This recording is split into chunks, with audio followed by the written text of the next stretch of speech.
जय श्री जगन्नाथ भाई माने सर्वप्रथम गुरुदेव गणपति ଏବଂ ଜଗନ୍ନାଥ ମାଙ୍କୁ ପ୍ରଣାମ କରିବା ଯେ ଆମର ଆସୋସିଏସନ କରୁଛେ ଆମେ ଘାତ ସିରିଜ ଚଲେଇଛେ ସେଇ କ୍ରମରେ ଆଜି ଆମେ ପଢିବା ଘାତ ନକ୍ଷତ୍ର କୋଉ ରାଶି ପାଇଁ କୋଉ ନକ୍ଷତ୍ର ଘାତ ନକ୍ଷତ୍ର ସେଇ ଅ, ଉପରେ ଆଜି ଆମର ସେସନ ଟା ରହିବ। ତେବେ ଚାଲନ୍ତୁ ଆଜି ଆମେ ପଢିବା ଘାତ ନକ୍ଷତ୍ର। ଠିକ ଅଛି, ମୁଁ ଆଗ ନକ୍ଷତ୍ର ମାନଙ୍କର ନାଁ ଲେଖିବି। ମଘା, ହସ୍ତା, ସ୍ୱାତି, ଅନୁରାଧା, ମୂଳା,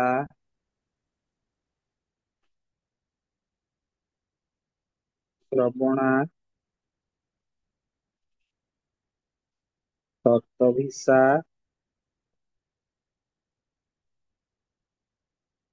ରେବତୀ, ଦ୍ୱିଜା, ରୋହିଣୀ,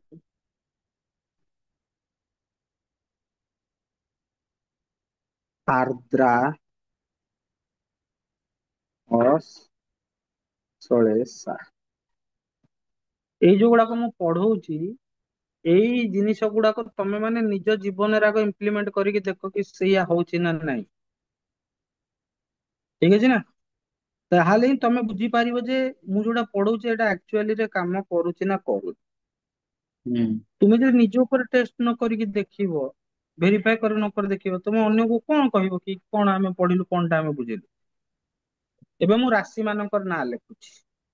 ମେଷ, ବୃଷ, ମିଥୁନ, କର୍କଟ,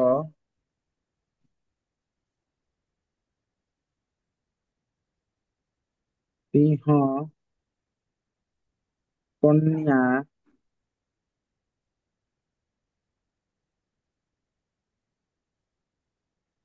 ତୁଳା, ଲିଚ୍ଛା, ଧନୁ,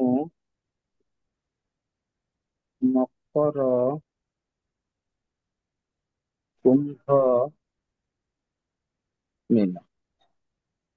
ଏଇ ଯୋଉ ନକ୍ଷତ୍ର ଗୁଡାକ କହିଲି, ଯୋଉ ଦିନ ଏଇ ନକ୍ଷତ୍ର ଗୁଡାକ ପଡିବ ସେଇଦିନ ଏଇ ରାଶି ବାଲାଙ୍କର ମନକୁ ମନ ଡିପ୍ରେସଡ ରହିବ।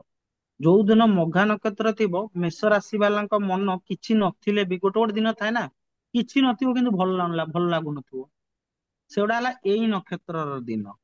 କାରଣ ଆପଣଙ୍କର ଚନ୍ଦ୍ର ଯୋଉ ନକ୍ଷତ୍ରରେ ରହେ ସେଇ ନକ୍ଷତ୍ର ହିଁ ଆପଣ ମାନଙ୍କର ରାଶି ବନିଯାଏ। ଠିକ ଅଛି, ଯଦି କାହାର ମେଷ ରାଶି ହେଇକି ମଘା ନକ୍ଷତ୍ରରେ ସେ ଜନ୍ମ ହେଇଗଲା,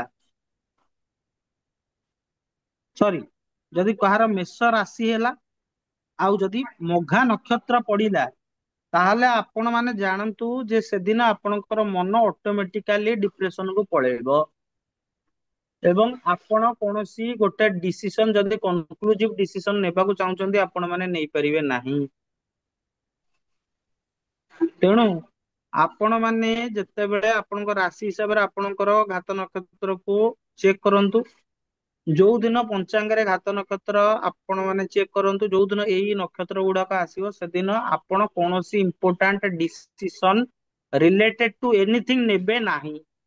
ନେଲେ ସେ ଡିସିସନ ନିଶ୍ଚିତ ଭାବରେ ଭୁଲ ହବ ଅଥବା ମିସଡିରେକ୍ଟ କରିଦବ ଆପଣଙ୍କ ଲାଇଫ ପୋଜିସନକୁ।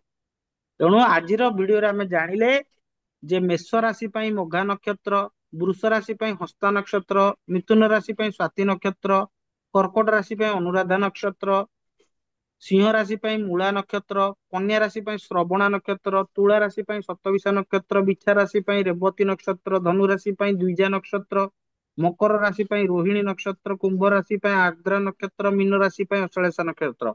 ଏଗୁଡା ହଉଛି ସବୁ ଘାତ ନକ୍ଷତ୍ର। ମାନେ ଯୋଉ ଯୋଉ ଦିନ ଚନ୍ଦ୍ର ଏଇ ମଘା, ହସ୍ତା, ସ୍ୱାତି, ଅନୁରାଧା, ମୂଳା, ଶ୍ରବଣା ରେ ମଘା ଧର କୋଣ ଚନ୍ଦ୍ର ମଘା ନକ୍ଷତ୍ରରେ ଅଛନ୍ତି, ତାହେଲେ ସେଦିନ ମେଷ ରାଶି ବାଲା କୌଣସି କନକ୍ଲୁସନ ନେବା କଥା ନୁହଁ। ନେଲେ ସେ ଡିସିସନ ଭୁଲ ହବ, ନହେଲେ ତାକୁ ମିସଡିରେକ୍ଟ କରିଦବ।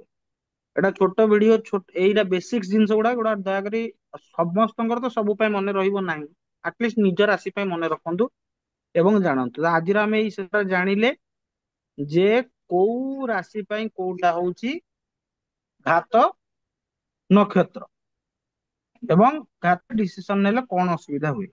ତ ଆଜିର ସେସନ ପାଇଁ ଏତିକି, ପୁଣି କିଛି ନୂଆ ସେସନ ସହିତ ଆମେ ମାନେ ଜଏନ କରିବା। ସମସ୍ତଙ୍କୁ ଜୟ ଶ୍ରୀ ଜଗନ୍ନାଥ।